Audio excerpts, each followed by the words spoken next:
the police in KZN. The understanding is that the people who are shot dead do not come from KZN. Do I have that correct?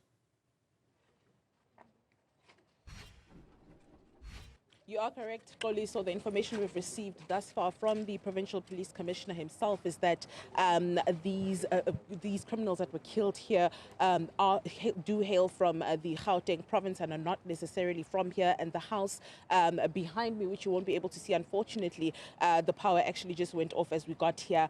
But we understand that this is a house that they were using as a safe house that they were renting, and they do come from the Gauteng province. The PC also let us in on the fact that today they were actually planning another heist in the Ilembe district, which managed to be foiled because they saw a high police visibility in the area. But let's perhaps bring in the PC into this conversation, and maybe he can take us in on exactly what happened here. Thank you very much, PC. Yeah, we're standing in the area just outside Chesterville, where there was a shooting incident between the police and the suspects. These are the criminals that were involved with the cash in transit heist. We know that the much talked about heist that happened in Durban on Monday, this past Monday. It was a group of these boys that traveled all the way from Johannesburg, coming down here to commit these robberies. And they were planning to do another robbery again today. And they were disturbed by the police operations that were happening in the area as part of our normal operations that we're running in the area.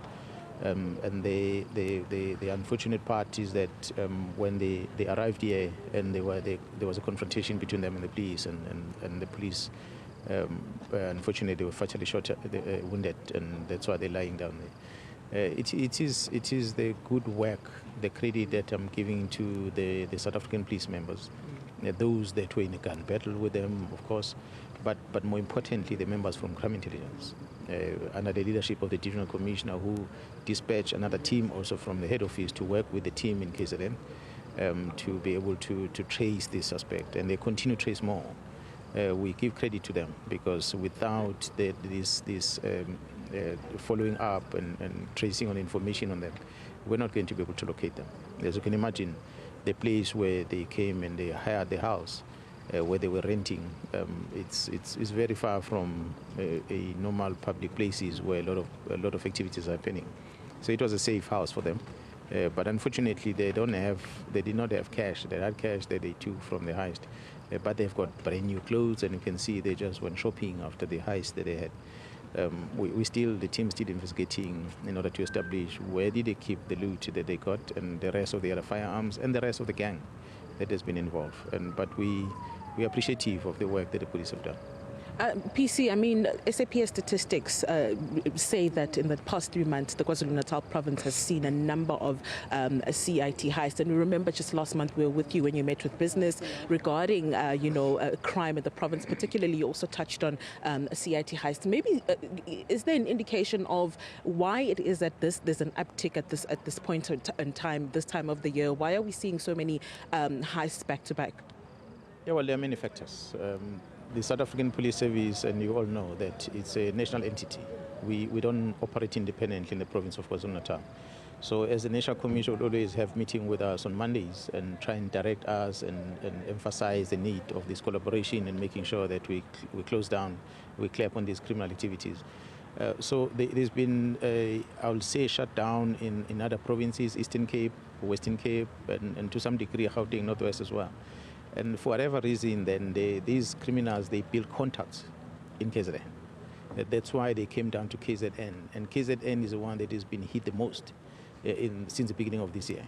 And the focus has been to the gang that are not necessarily from KZN, but they do have groupings within KZN that they mobilize, but they are not necessarily from KZN. They travel all the way from Gauteng to come into the job here.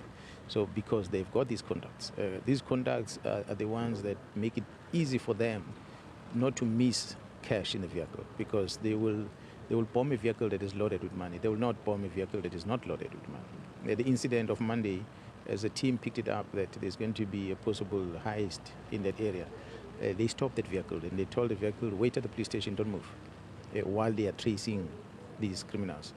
Unfortunately, the crew, I think, lost patience, and they decided to drive and they hit the road. So just a few meters down the road, they came across this heist, and the money was taken.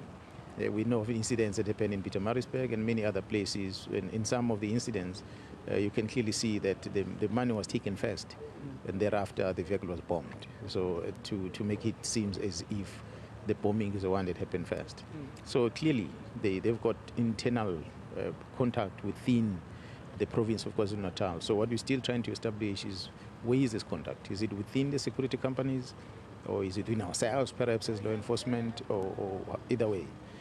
But the team is working very close together, those that are from Gauteng and these ones in KZN, to try and get to the bottom of this. And we hope that we'll be able to clamp down with this spate of these heists that are happening. If I heard you correctly, you said that you haven't managed to find the cash from Monday, and you explained that you managed to foil the heist that was meant to happen today in the Ilembe district. Is this also part of the reason why, perhaps my question is that, are you aware of, how these operations begin from beginning to end, in terms of you not be these gangs are from Gauteng, as you've mentioned. You said this particular gang was from Gauteng. Is this part of the reason why you're unable to track that money, where in other instances we see you being able to, find everything that you need whenever, it ends up in this situation? Yeah, well, we're dealing with the organized group.